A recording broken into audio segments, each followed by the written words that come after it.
Hey guys, and welcome back to another Axel 72 video. And in today's video, it's a pleasure to be joined by Joel Bartell. Joel, first of all, how are we? Yeah, good, and really good to be here. Excellent. And, just to, I suppose, get straight into it.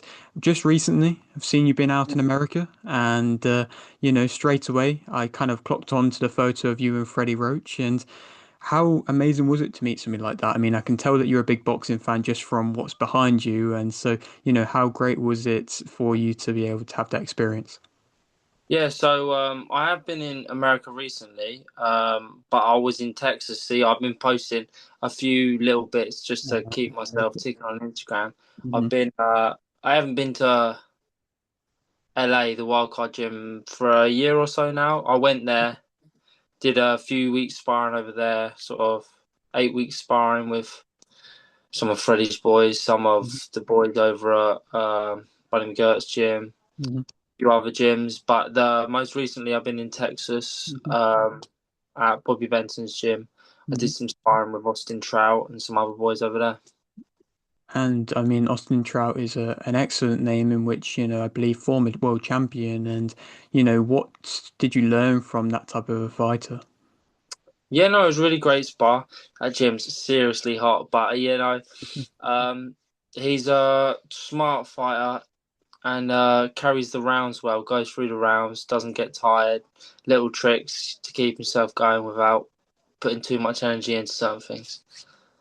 And I'm sure, you're wanting to pick up on these opportunities and, wanting to say yes to everything you can. And I suppose, where do these opportunities come from to, a lot of fighters in your position don't get the opportunity to be able to go out to America and get this sparring.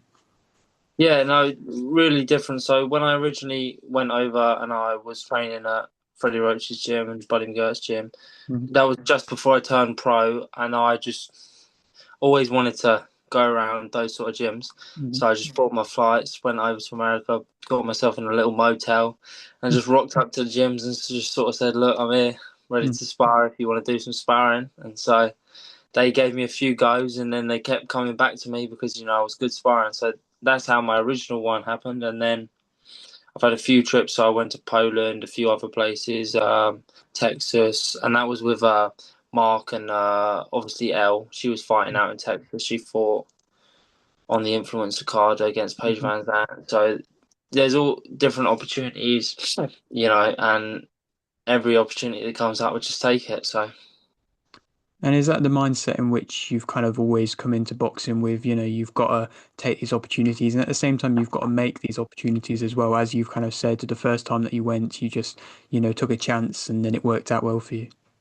Yeah, no, exactly that. Like, opportunities aren't always going to just turn up there. You got to Mhm. work for them, and yeah, pretty much every opportunity, you just got to take it and see what happens. And, now you've just recently kind of unfortunately had a fight which fell through and it was for a Commonwealth youth title. And Yeah. I guess just in general, how frustrating was it to have that fall through? Yeah, no, really frustrating. Obviously, I've been preparing for it for probably had a good 10 week camp. Like, didn't kill myself right at the start, but then really picked up the pace, and it's just sell loads of tickets, you raise money to make the fight, worth it with all the sponsors and sort of stuff like that, and then like 3-4 days out from the fight it gets cancelled, and you get an opportunity to you can have a 6 round, you can have an 8 rounder, but I've sold it to the people coming, I've sold it to the sponsors of this big title fight, so I can't really take all their money and have a 6 rounder again. I want to progress on, and all of that. So obviously it's stressful, but I know that this is boxing, so sometimes you just got to deal with that and roll on forward. And everyone that comes to support me is still supporting me, even when the fights get cancelled, and they just come to the next one.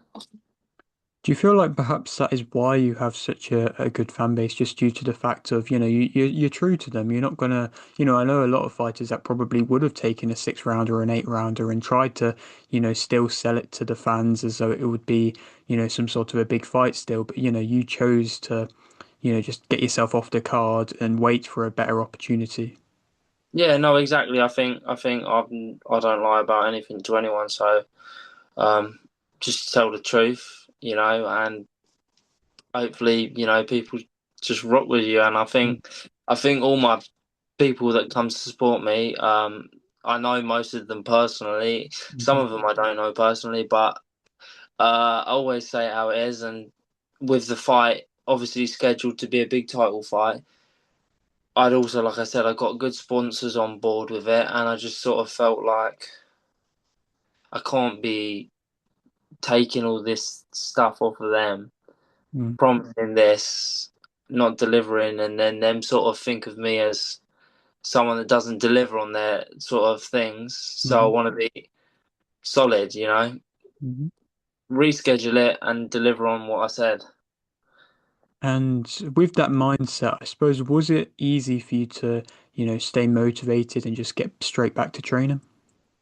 Yeah, well, obviously, I'm not gonna um with the dates due to obviously being cancelled. Mm-hmm. It was sort of mid-June card.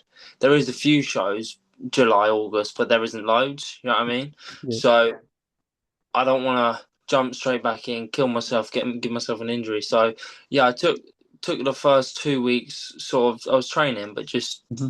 ticking over, getting myself recovered properly. Any sort of niggles that I might have got during the last camp, just got them off, and then really hit the ground running.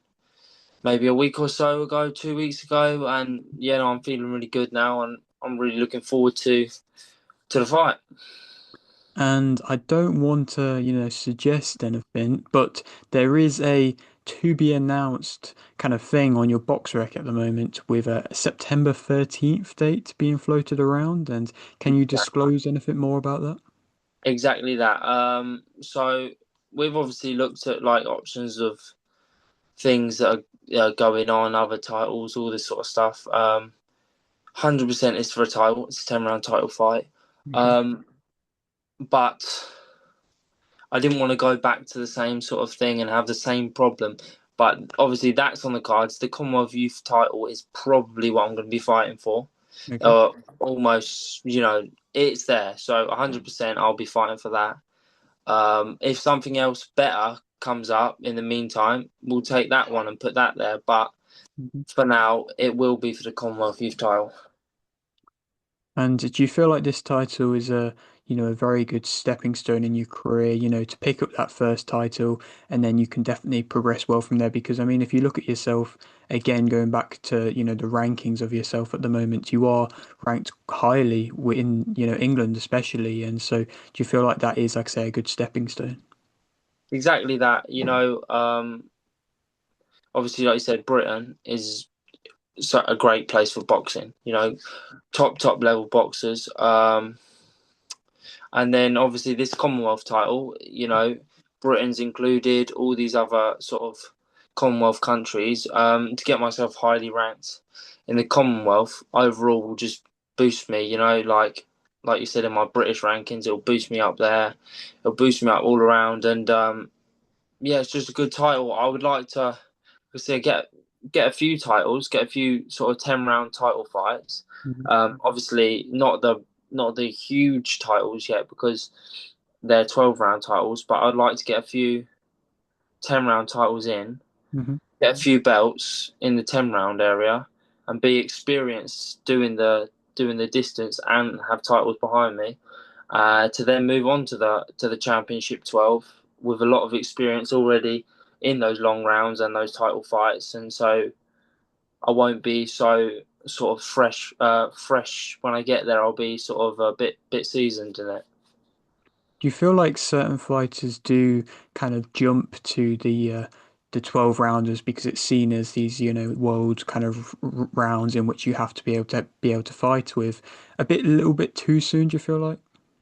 I mean, I wouldn't say that. I think some fighters jump there because they might be a bit older and they feel like they need to do that, or they feel like that's the right thing for them.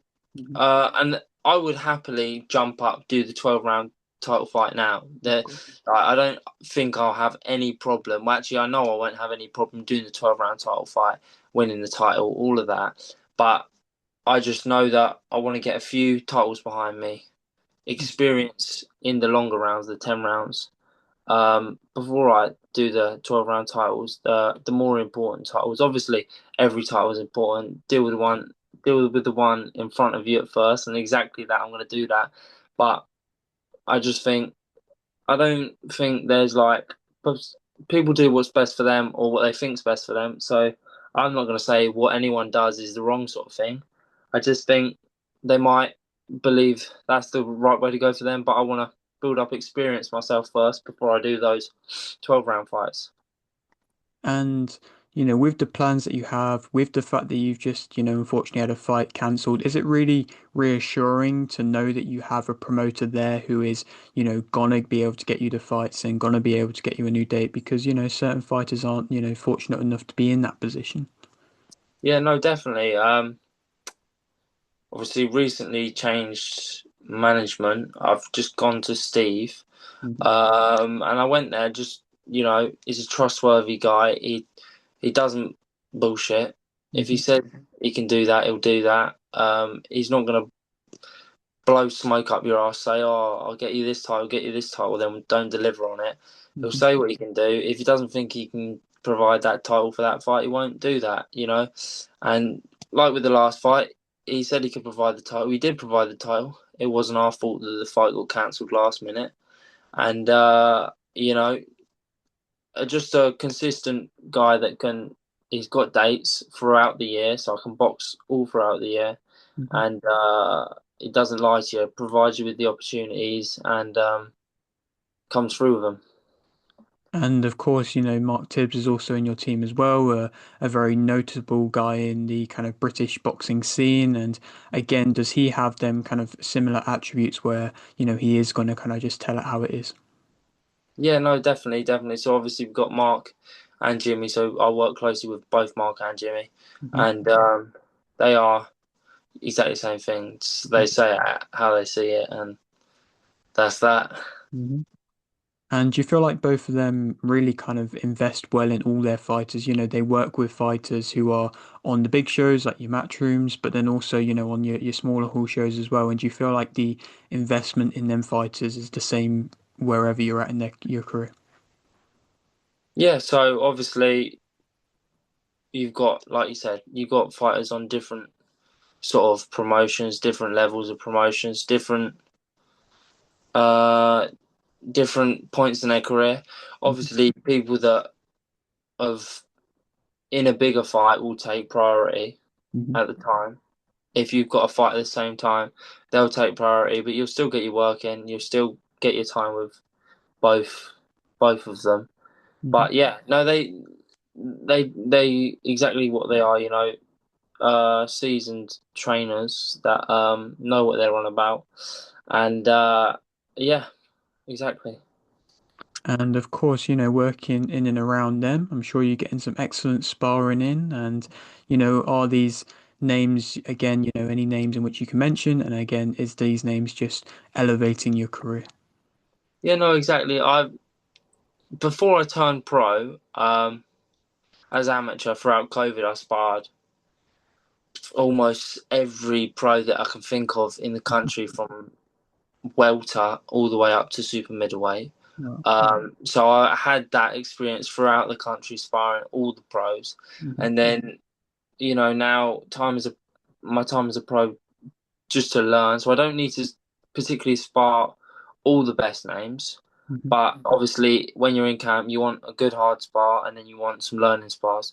So, Hmm. like for my last fight, I was doing week in, week out rounds with both Brad and Linus. So exactly that. Linus is 2 times English champion. Brad Pauls is the British, well, was the British champion, Hmm. Commonwealth champion. All of these experienced boys. They're both older, not old. Don't know. I call them older boys.